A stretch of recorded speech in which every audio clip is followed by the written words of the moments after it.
Congress party ने स्वराज आश्रम हल्द्वानी में राजभवन घेराव को लेकर एक अहम बैठक आयोजित की।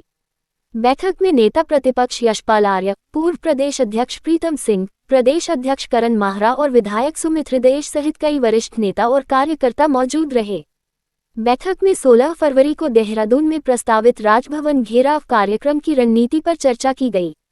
नेताओं ने कार्यकर्ताओं से अधिक संख्या में देहरादून पहुंचने की अपील की। इस दौरान पूर्व प्रदेश अध्यक्ष प्रीतम सिंह ने कहा कि राज्य सरकार की नीतियों के खिलाफ जनता में भारी आक्रोश है। उन्होंने आरोप लगाया कि सरकार जनहित के मुद्दों की अनदेखी कर रही है। कांग्रेस नेताओं ने एकजुट होकर राजभवन घेराव के जरिए सरकार के खिलाफ हल्ला बोलने का आह्वान किया। बैठक में संगठन को मजबूत करने और आंदोलन को व्यापक रूप देने पर भी चर्चा की गई। आप लोग यहाँ कर रहे हैं और क्या कुछ शंखनाद करने वाले हैं? देखिए, हम सत्ता परिवर्तन की रैली के रूप में इसको देख रहे हैं और जिस तरीके से आज काश्तकार किसान परेशान है, व्यापारी परेशान है, महिला अपराध में हम आज 9 हिमालय राज्यों में पहले स्थान पर चले गए। आखिर कितनी अंकिता भंडारी के अलावा ममता जोशी, बहुगुणा, पिंकी, संतरेसा की वो दलित बच्ची 14 साल की, उसके अलावा ISBT में 13 साल की बच्ची का बलात्कार, नैनीताल में बलात्कार, चंपावत में बलात्कार और सल्ट में बलात्कार, और ये सारी जो बेटियां हैं ये इसमें कहीं ना कहीं बीजेपी के लोग संलिप्त हैं। तो ये आखिर धामी कर क्या रहा है, डबल इंजन कर क्या रहा है? आपदा आ रही है, पैसे की घोषणा हो रही, 1 रुपया अभी 4-5 महीने हो गया आपदा को आए हुए, 1 रुपया नहीं आया है। डबल इंजन 1200 करोड़ की कुल घोषणा करता है और हमारा छोटा इंजन जो है 900 कुछ करोड़ रुपया एडवर्टीजमेंट में खर्च करता है, धाकड़ दामी बनने में। तो ये बड़ी हालत खराब है और सारे किस्म के अपराधों को देखते हुए, सारे प्रबंधनों के टूटते हुए देखते हुए यह आंदोलन है और हम राजभवन का ऐतिहासिक घेराव कांग्रेस करने जा रही है। किस तरह का लक्ष्य है, क्या कुछ टारगेट है? देखिए, राष्ट्रीय नेतृत्व ने निर्णय लिया है कि हम उत्तराखंड राज्य के अंदर सरकार को घेरने का काम करें। सरकार जिस तरीके से काम कर रही है उससे आम जन जो है त्रस्त है। आप देख लीजिए, कानून व्यवस्था पूरी तरीके से ध्वस्त है, इस पर सरकार मौन है। भ्रष्टाचार चरम पर है, इस पर भी धामी सरकार मौन है। नौजवान सड़कों में है, किसान आत्महत्या कर रहा है, किसान सड़कों पर है, इसमें भी सत्ता में बैठे हुए लोग मौन है। महंगाई अपने चरम पर है। खनन माफिया, शराब माफिया, भू माफिया सरकार को चलाने का काम कर रहे हैं। पर्वतीय क्षेत्र में जंगली जानवरों के भय से आम आदमी का जीना दुर्लभ हो गया है। तो पूरे प्रदेश के अंदर हाहाकार है और सत्ता में बैठे हुए लोग इस बात को लेकर के निश्चित रूप से चिंतित है कि जहां एक और आमजन सरकार के खिलाफ कमर कस करके खड़े होने का काम कर रहा है, वहीं दूसरी ओर सत्ता पक्ष में इतना टकराव है कि सरकार को ये डर लग रहा है कि किसी भी क्षण जो है मुख्यमंत्री बदला जा सकता है। ये स्थिति है।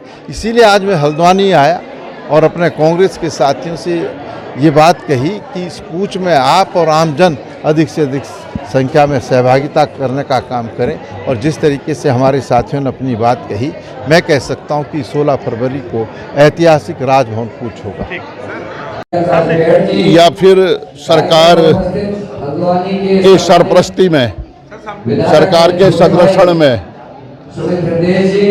जो अपराधी हैं, माफिया हैं, वो बेलगाम हो चुके हैं। डर भय खत्म हो चुका है और एक लगातार एक गठजोड़ बन चुका है अपराधियों का और प्रशासन का, और सरकार का संरक्षण है। भ्रष्टाचार सारी सीमाएं ध्वस्त हो चुकी है। कानून व्यवस्था नाम की प्रदेश में चीज़ नहीं है और महिलाओं के अपराध लगातार बढ़ रहे हैं और यह प्रदेश देश में महिला अपराधों में प्रथम पायदान में है। जो पहाड़ों की दशा बदतर हो चुकी है, विद्यालय भवनहीन है या अध्यापक विहीन है, शिक्षा का स्तर निरंतर गिरते जा रहा है और जो अस्पताल हैं, चिकित्सालय हैं, वो रेफरल सेंटर बन चुके हैं। आपदा से पूरा प्रदेश प्रभावित हो चुका है, लेकिन आज तक वहाँ पर बुनियादी सुविधाएं सरकार उपलब्ध नहीं करा पाई हैं। धराली जैसा, मैं बार बार इस बात को कह रहा हूँ, धराली में जो वहाँ पर आपदा से जो भारी नुकसान हुआ है, जान माल का नुकसान हुआ है। कर्नल कोठियाल का मैं उल्लेख करना चाहूँगा कि कर्नल कोठियाल ने कहा कि आज भी 147 और 40 जमीन के अंदर हैं, जमीन दोज हैं, लेकिन सरकार सुध लेने को तैयार नहीं है। किसान परेशान है। जो हमारे कल्याणकारी कार्यक्रम थे, योजनाएं थी, जो दलित हैं, अनुसूचित जाति के लोग हैं, जनजाति के लोग हैं, पिछड़ा वर्ग है, अल्पसंख्यक वर्ग है, उन योजनाओं को समाप्त कर दिया गया है।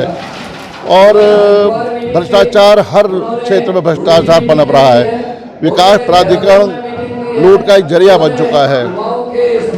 अवैध खनन लगातार जारी है। इन तमाम मुद्दे हैं। इन मुद्दों को लेकर हम राजभवन का घेराव करेंगे और ये घेराव भारतीय जनता पार्टी सरकार की चूलों को हिला देगा और निश्चित रूप से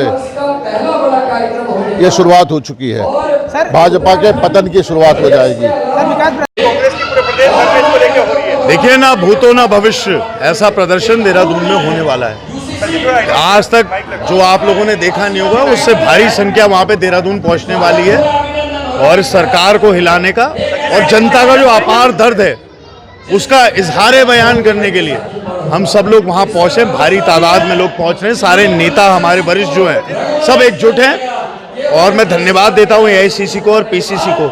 उन्होंने माननीय हमारे सबके नेता प्रीतम सिंह जी को इसका संयोजक बनाया है और जिस प्रकार से हम तैयारियां देख रहे हैं उससे भव्यता में कोई संदेह किसी को नहीं होना चाहिए। और जो जंगल राज इस सरकार का है, चाहे ध्वस्त कानून व्यवस्था हो, देहरादून में 4 मर्डर हो गए, हल्द्वानी में लगातार मर्डर हो रहे हैं, असुरक्षा का एक वातावरण है, महिला सुरक्षा की हम बात करें, इन सब पैमानों पर सरकार, रोजगार हो, चिकित्सा हो, इन पे तो फेल थी, इन पैमानों पे भी फेल हो चुकी है। आम जनमानस की जो जिंदगी है वो खतरे में सरकार के संरक्षण।